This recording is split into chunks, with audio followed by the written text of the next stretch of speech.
Alright, good morning, good afternoon, good evening, good night, whatever time you're tuning into this video, just make sure that it is good. My name is Game Boy Rob, and today we are back with some more Bandle City decks, or some new Beyond the Bandlewood decks, I should say, because today's deck does not contain Bandle City in it. However, I wanted to say that last weekend, I participated in the World's Championship. I made it to the qualifiers, and I have been working really hard for the last 2-3 weeks trying to prepare for this event and trying really hard to get myself ready and to make sure that I understood all the decks and the meta and like what people were gonna bring and what I would bring and all that stuff. And I was wanting to make sure I do really well in the tournament, and then I didn't do very well in the tournament. I didn't get very far. It was very sad, but I'm not too beat up about it. I'm not too upset about it. I'm gonna keep pushing on. And now that that tournament is over, first of all, I have a lot more free time to work on other things, such as these YouTube videos, but also we have a much better understanding of what decks are good, what decks are bad, what decks performed well in that tournament versus what decks didn't perform very well. And I think it's about time that I start going over all the meta decks and taking a look at them and making videos about them and letting you guys know what I think about them and providing guides for all those good meta decks. Sound like a plan? Great. That's what I thought too. All right. And so what better place to start? What would be a better place to start than at the very top, one of the best new decks in the game, Nami Zoe. What I like to call Space Fish. This is a deck entirely built around Nami. In case you don't know, Nami is a 3-mana 2/3 champion with a tune from Bilgewater that says, when you cast a spell, grant +1/+0 to the weakest other ally that isn't immobile. And then she levels up after you've gained 7 spell mana over the course of a game, which is a very interesting level up requirement. And then her level 2 says she's a 3/4, and whenever you cast a spell, grant +2/+1 to the weakest other ally that isn't immobile. Level 2 Nami is extraordinarily powerful. She is completely busted. It's crazy how strong this is. +2/+1 to another ally every single time you cast a spell in the right deck. You know, a deck with like mostly spells. Can be really strong. So the idea behind this deck is you hard mulligan for Nami every single game. If you do not have Nami in your opening hand at the start of the game, you kick every single card that is in your hand and you look for Nami, because she is the only thing that matters. And that's no exaggeration. If you have Zoe on round 1 and you're going first, you don't care. You get rid of Zoe. You get her out of there. She does not matter. Zoe does not matter. For the purposes of this deck. She's nice when she's around if you also have Nami, but she's not going to be doing very much by herself. So we kick Zoe, we kick Shelly, we kick Burblefish, we kick Guiding Touch, we kick Gifts from Beyond, we kick everything. We kick Sparklefly. We don't care. We don't want Sparklefly. We want Nami.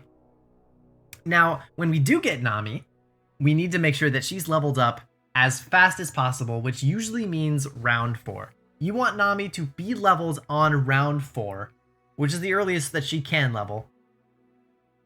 And you can do this pretty consistently in this deck. And the way to do this is by not playing anything for the first 2 rounds. If you don't play anything on round 1, and you bank 1 spell mana, Nami will go to 1 out of 7, right? And then on round 2, you do the same thing. You play nothing.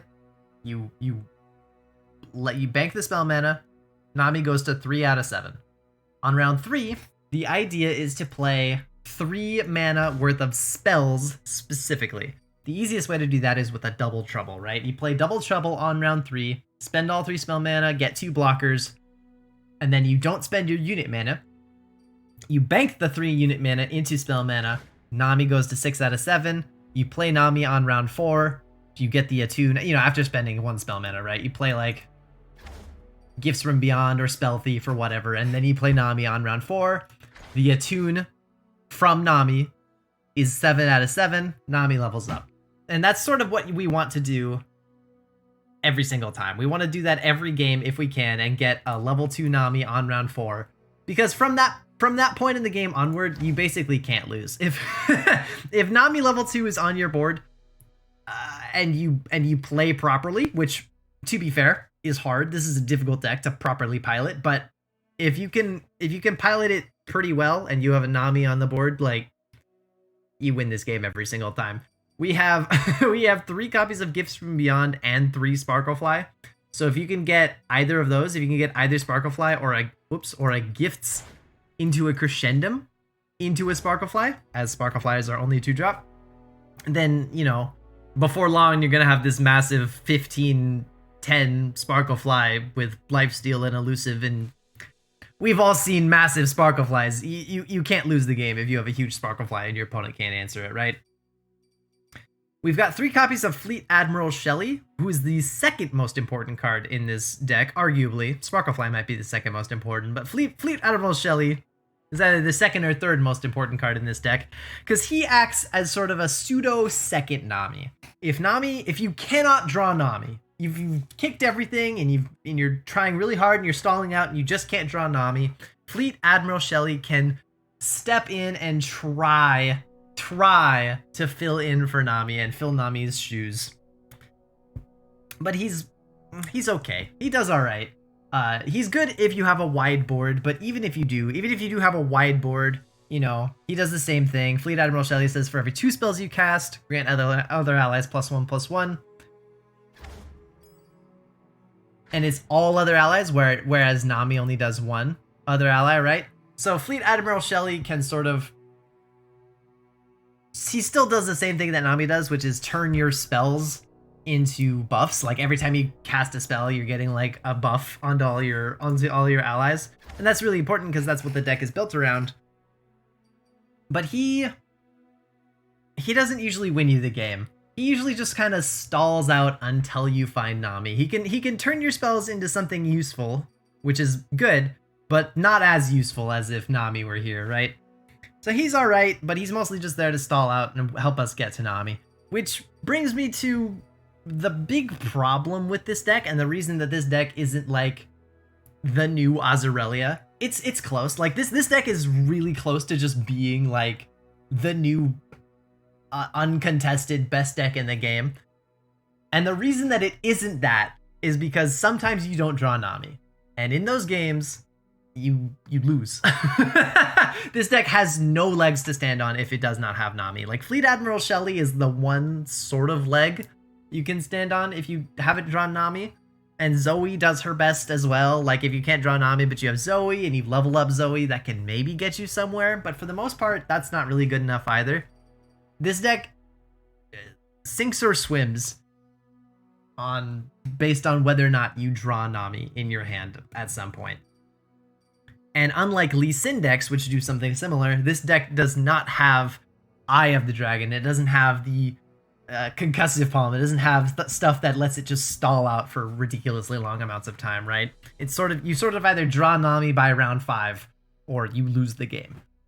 Now, that being said, if you do draw Nami, this deck has like an 80% win rate or something, maybe not that high, something ridiculous. This deck has like a stupidly high win rate if you can draw Nami. If you draw Nami and you get her out there on the board, it becomes almost impossible to lose the game unless your opponent like mini morphs her or something, right?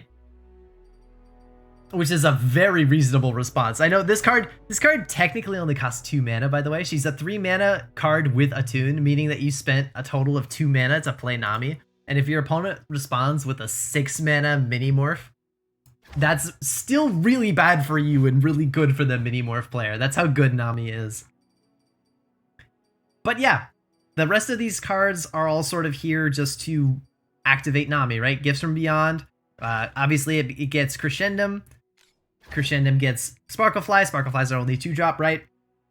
But this card is actually really, really strong when you already have Sparklefly, right? If you already have a Sparklefly, you probably will use this to not get Crescendum. You'll probably use this to either get Infernum or Gravitum, depending on what you need. Sometimes even Severum if you still don't have a Sparklefly, but you don't have time to get it.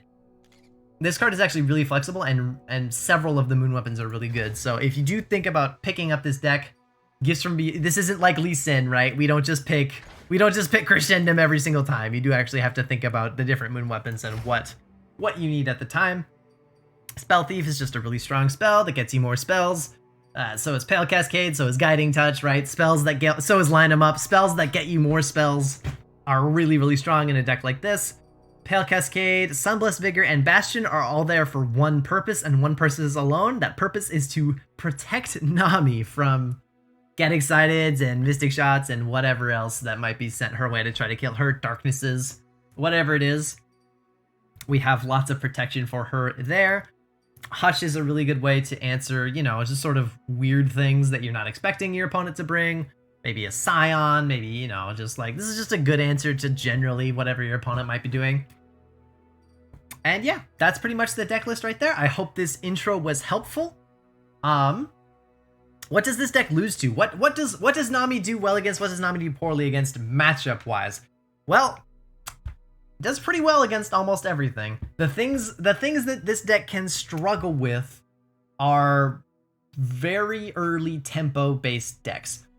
Aggro decks that come out really early in the game can make this make this deck struggle, and tempo decks like something like Scouts can make this deck really struggle. Anything that forces this deck to spend its mana before round 3, before round 4, can make this deck struggle. Because if Nami's really, really good, but only if she's actually leveled, right? Level 1 Nami doesn't do very much. Level 2 Nami does an insane amount. So if you, for instance, if your opponent's playing Pirate Aggro and they've got like 4, you know, like 2 1-drops and a Misfortune and a 2-drop, like if they got like, they go 1-drop on 1, 2-drop on 2, Misfortune on 3, and then like 2 more 1-drops and a 2-drop on round 4, you can't afford to do the normal Nami game plan. You can't afford to just bank your mana and wait for Nami because you'll die, right? But if you spend your mana, if you like play a Sparklefly early, or you play Zoe, or you do whatever it is that you do, you play maybe double trouble, quadruple trouble to get out some blockers, then Nami's not leveled on round 4, and you're never going to have enough time to bank that spell mana to level her up later. So Nami sort of just will never level, and then you can never win the game, and then you lose the game. It's the same with Scouts, it's the same with like Scion, Draven decks. Those are the decks that this deck can struggle with, but if Nami decks do get like a good hand, they can even beat those decks, right? If you get like the Sparklefly out on round 2 and then somehow level up Nami on like round 4 or 5, and then you just make like a 10 damage Sparklefly, like obviously those decks lose. What are those decks gonna do to you after that, right? Nothing. They lose. So like even those matchups are very winnable. And that's why this deck is one of the top new contenders of this set. I hope this little intro was helpful to you guys. I tried making it shorter than you know, the 13 minutes that I did so far, but there's a lot of stuff to explain in this one. But yeah, I hope this was helpful. We will get into some games now, and yeah, let us get started, shall we?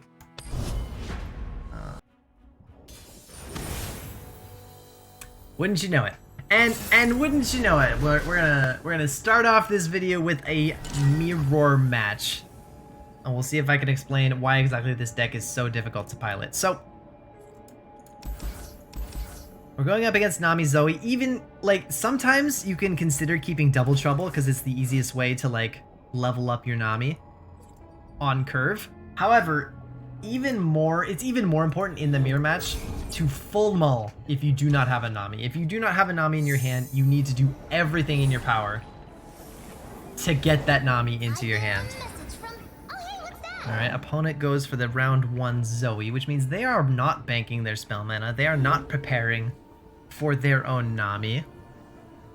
And I don't have a Nami in my hand, so I'm actually gonna...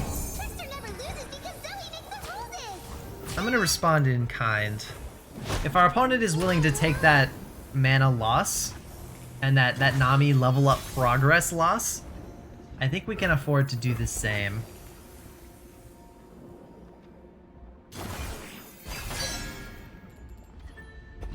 Especially since I don't have Nami in hand, and for all I know, our opponent does, right? For all we know, our opponent does have Nami in their hand. So the most important thing to do when thinking about what card to play, if Nami is not yet leveled, you want to play whatever card gets her more leveled.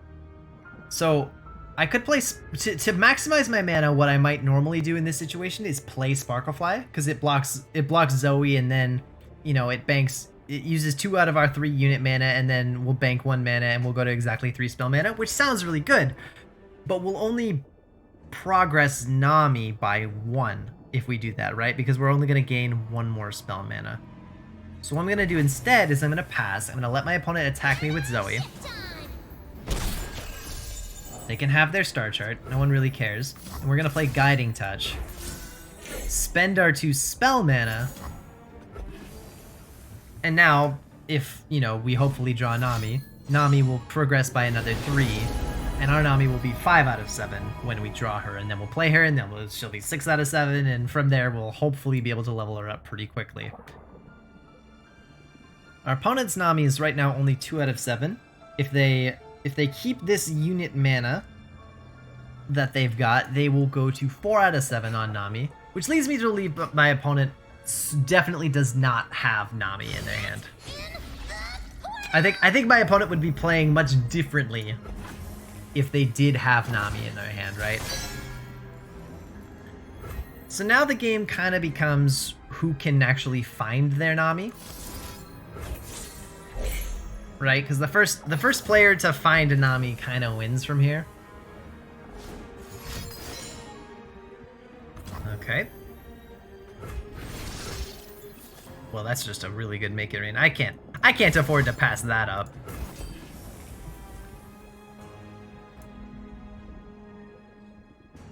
I can't say no. I can't say no to 3 1-drops looking at my make it rain like this. But like, this situation right here is bad for our opponent, because if they spent like Pale Cascade to save their Zoe, they're really hindering their Nami level up progress, right?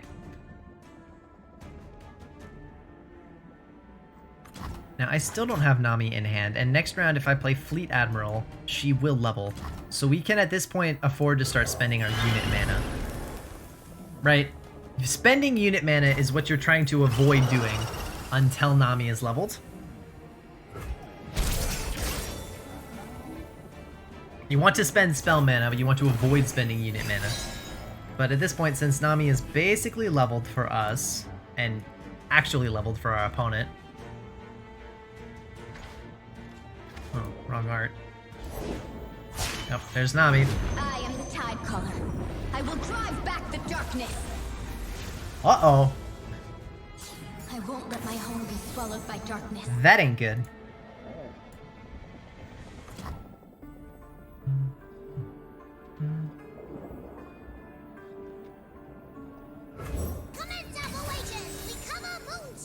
Oh, interesting. They changed the way the deck tracker works. Oh, that's neat. This should be the level 2 art on Nami, but it's only the level 1 art. Oh, that's really nice. That's actually a really nice change. Sorry, I got distracted. There was an update today, and that looks like that's one of the new things that happened. But yeah, so at this point, our opponent is probably gonna start running away with the game, and there's nothing we can do about it. Fleet Admiral Shelley is nice and all, but he's not as good as Nami. So we don't really have any sort of answer to our opponent's Nami just being on the board right now.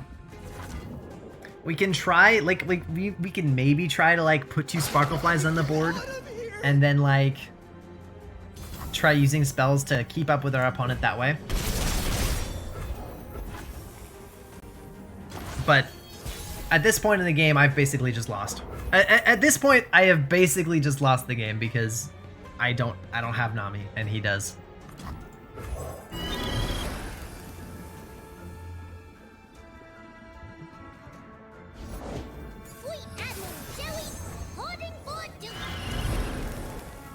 I've got triple Sparklefly, which is great and all.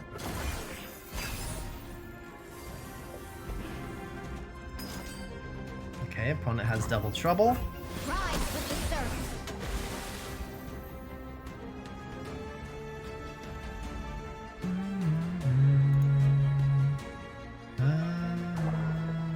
So right now, what I'm basically what I'm considering doing right now is whether I want to play Double Trouble before our second Shelly, and I think I do. We're gonna have to give up some of these units anyway.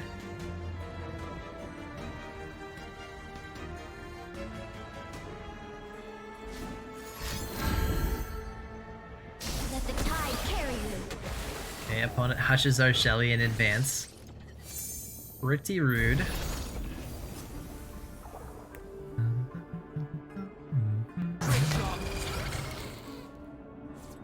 So we're gonna have to make some sacrifices here, right? We can't back down. We can't keep all these units alive. And we don't really need to anyway.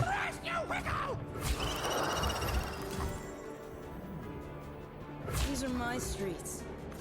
Okay. It's kind of the best we can do. But even here, we could lose, right? Yeah, if our opponent has enough spells, they'll just kill us here. Yeah, I just lost to one spell. So yeah, there's just nothing you can do when your opponent gets Nami and you don't. That's just kind of the end.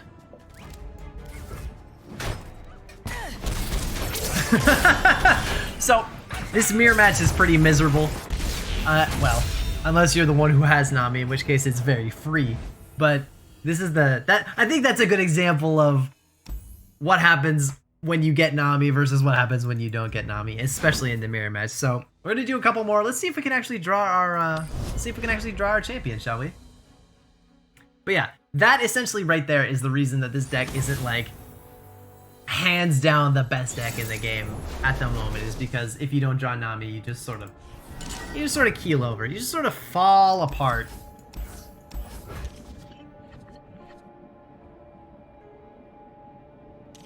You just sort of instantly concede. Oh god, looks like it's happening again. Oh, there's Shelly. This time at least we do have the Double Trouble on curve, which is nice. But once again, no Nami. Once again, no Nami for me.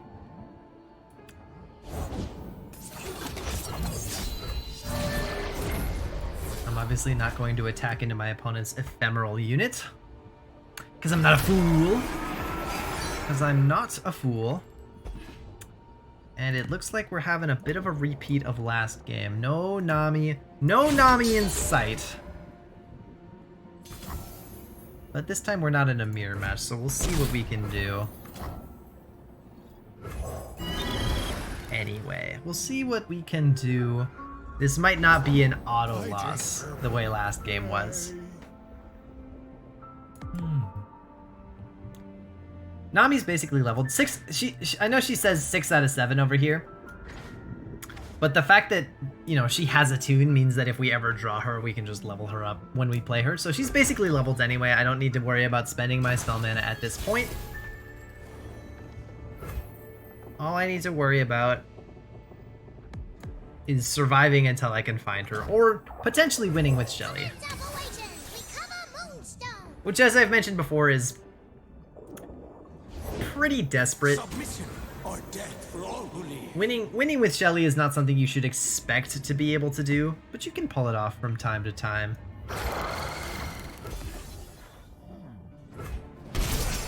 We're gonna see if we can make that happen this time.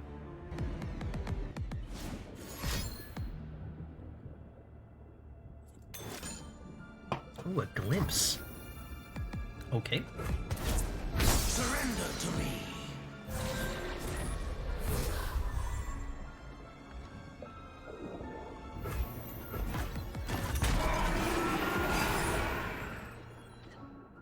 Alright, opponent's Viego is already 5 out of 20.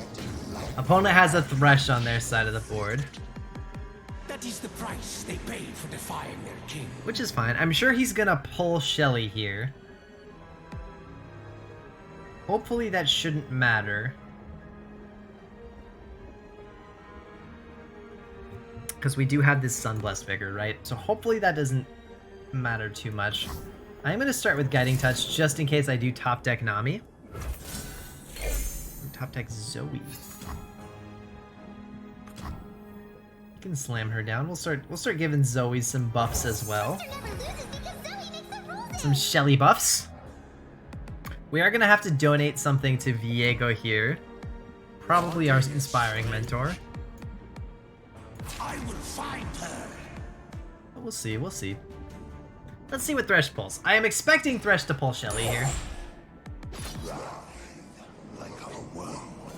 Because you have to force out my Sunblessed. This isn't part of the training. I don't really care about the tasty Fey folk, but I probably should avoid taking 7 damage from Viego, right? That's probably not ideal. We probably don't want to take that. But we can just let that hit us.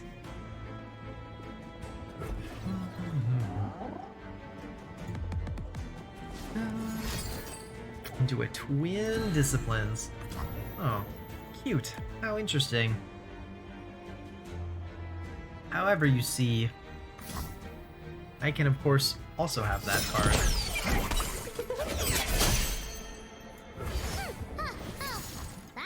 Oh, I could have also gone for the glimpse. The glimpse there actually might have been smarter. Ooh, I hadn't considered that. Going for the glimpse beyond on the inspiring mentor just to try to draw Nami faster. Certainly something I could have done. It might not have been bad. Honestly, that might not have been bad. But it's not what I did. Okay, so what do we want here? Probably Crescendum. Although Gravitum could also be really strong here. Just to like stun Thresh, stun Viego. I think we're probably just gonna go for Crescendum.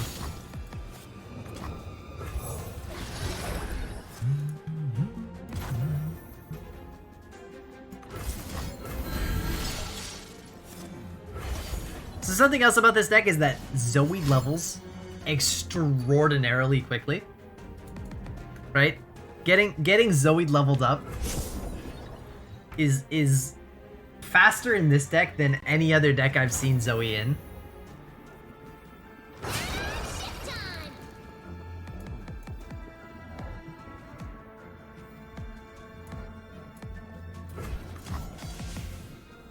And our opponent shouldn't be able to do much about this. Ah, the box. The box. Thresh is the box. I could Bastion here. I could Bastion to save one of them. Could deal an extra 4 damage. That doesn't really... We don't really care about the 4 damage, though. And we wouldn't be able to activate Shelly this round if I did that, so I don't think we're gonna care too much. I don't think we care. We let those 2 die.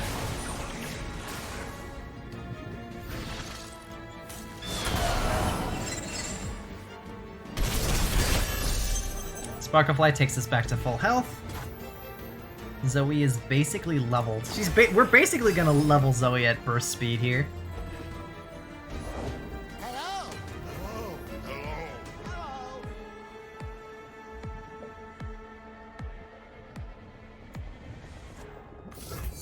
And now we're just gonna see. Let's see how quickly we can level Zoe here and see if we can win the game next round. Crescent Strike seems pretty good. We're gonna stun Thresh and an eggplant. Viego can't attack us because if he does, he dies. Opponent can't have that.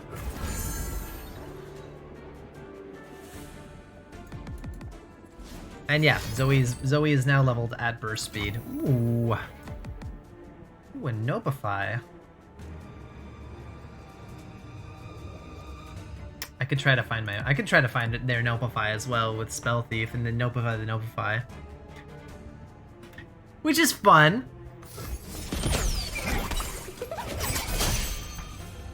Oh hey, it worked.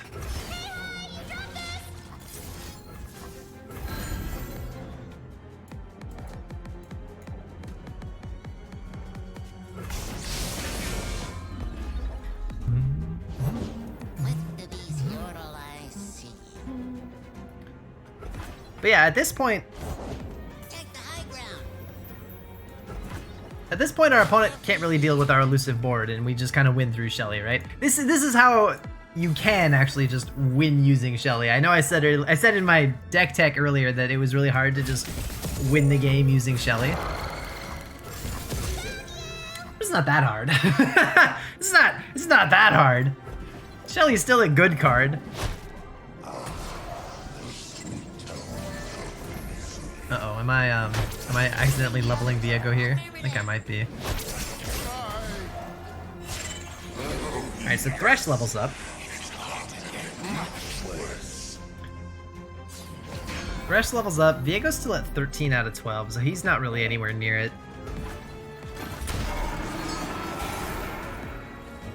Oh, hey, look, a Nami! Oh, look who decided to show up. Oh my goodness. About time, girl. About time. I will find the Moonstone. Alright, we're gonna watch a little movie. Save my people. We're gonna watch a little movie here. Both our champions level.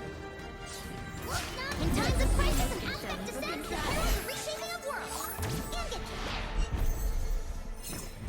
Rise with the surf. Rise with the surf. And yeah, from here on in, like, the game has just ended, right? We have a Bastion in our hand. We'll save whatever he uses removal on. We have a Hush to stop any weird champion shenanigans. Zoe's leveled.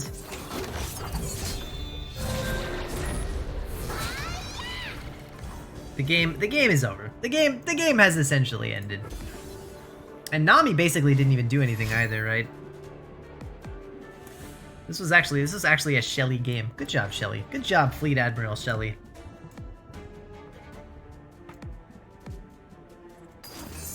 Concussive Palm on Zoe.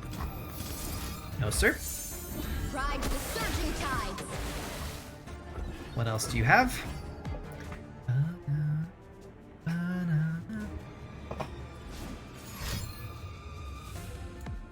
Something like a Vile Feast also onto Zoe. Oh, or that. Will actually work.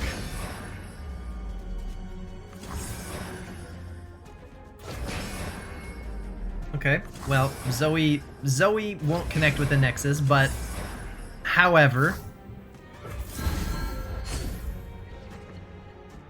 Let the tide carry you. I do believe we are still threatening lethal here. Because Nami's a really good card. Alright, so Nami actually did win us that game. Shelly wasn't enough. Oh yeah. Shelly wasn't enough. We actually did need Nami to win that game. And we found her. So, there you go. So, there you go. Good job, Nami.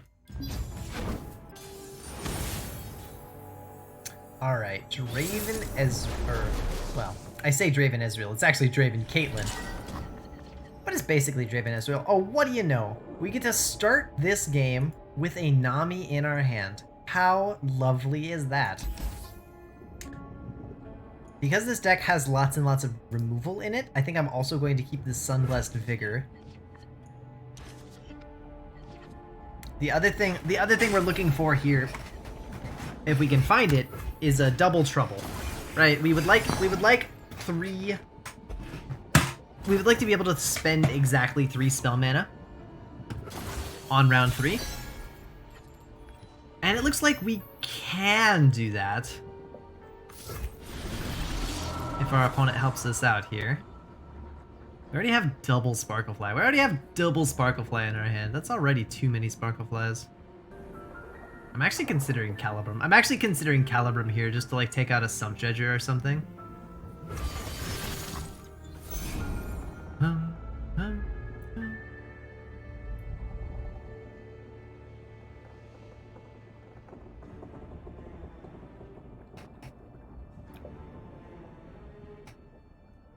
But yeah, ideally here, playing Crescendum, that's not ideal. Playing Crescendum here What have we here? is not quite ideal, because Nami will only go to 5 out of 7 next round.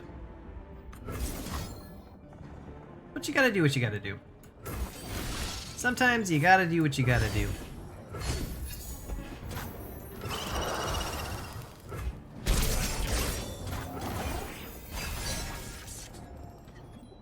Oh, there's the double trouble. 1 round late. Man, if I had mulled the Sunblast, I could have played double trouble on curve. Well, that feels bad. The pieces are all here. Their identity is right in front of me. You'll figure it out. You always do.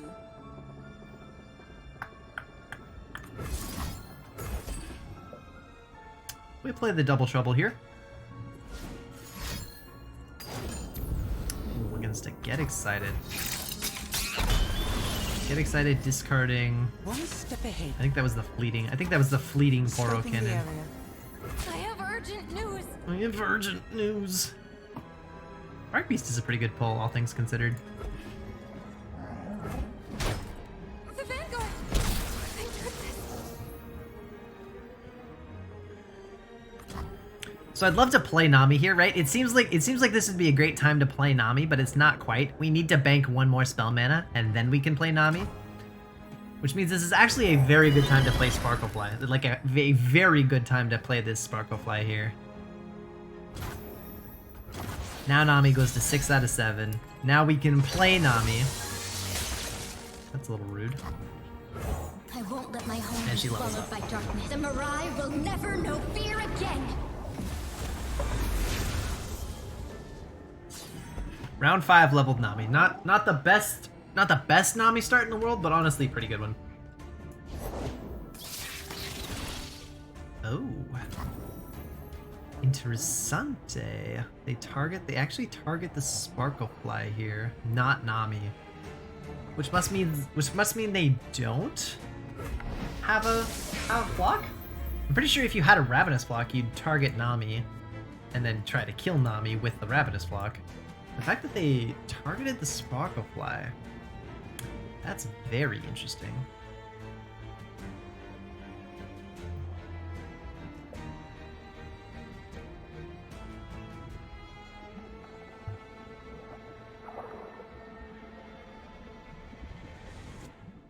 Make It Rain has a 3 out of 4 chance of hitting this Station Archivist, Please hurry. My people can't wait much longer. which is nice. Or we could play this Sparklefly.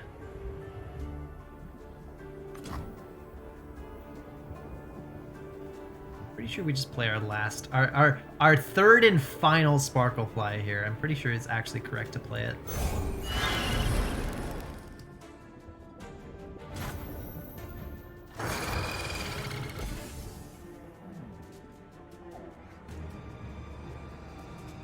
If our opponent Mystic Shots this Sparklefly, we will not be able to save it, but our opponent doesn't know that, right?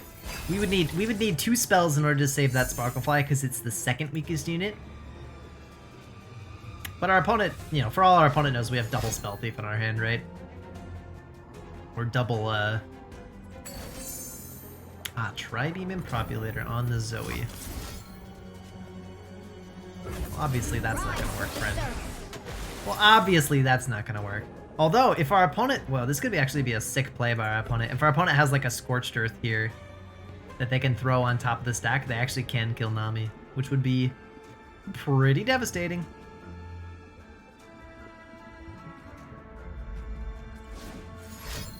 No way. No way! Is that really what's happening here? No way.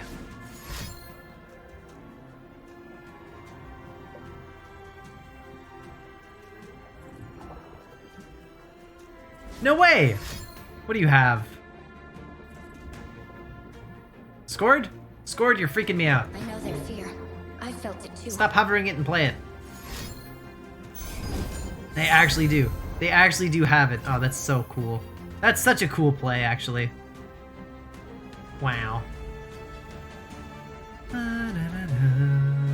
Alright, well, I guess we better get as much value out of this as we can. I don't want another Tri-Beam. I guess I'll take the Get Excited. Could work well with whatever we get off this Purple Fish, right?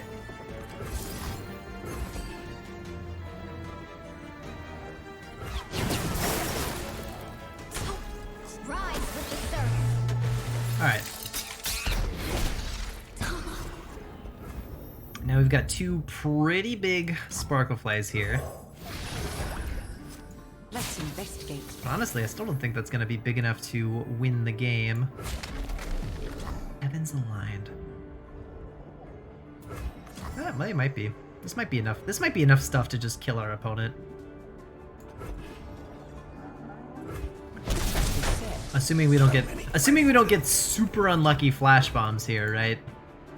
Look at this reality! Look how sparkly! Extremely unlucky flash bombs could be pretty bad. Okay, dodged one.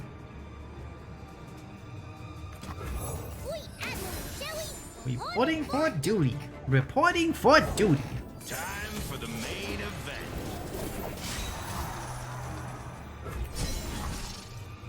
Zenith Blade. God.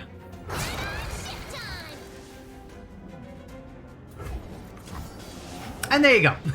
And there you go. So the reason we won that game, even though Nami died, she got enough value. Good job, Zoe. Very good job, Zoe. We won that game because even though our opponent killed Nami pretty quickly, we got so much value through her anyway that it didn't matter, right? Our opponent spent 2 spells to kill Nami, and then we just responded by like playing 2 of our own spells, and we'd already played 2 spells, and so Nami triggered like what, 4 times? And that was enough to just kill him. And there's only one way to prevent Nami from going off that many times, and it's like literally Minimorph, right? Minimorph is legitimately the only way to stop Nami from going off about 4 times. At least 4 times. And that's, yeah, so like not every deck can run a Minimorph. So that's why this deck is so good. I hope these games were helpful to you guys. I hope you guys learned something from this. Let me know if you did. Let me know what decks you want me to cover in the future down in the comments. And with that said, thank you guys so much for watching, and I'll see you guys in the next video.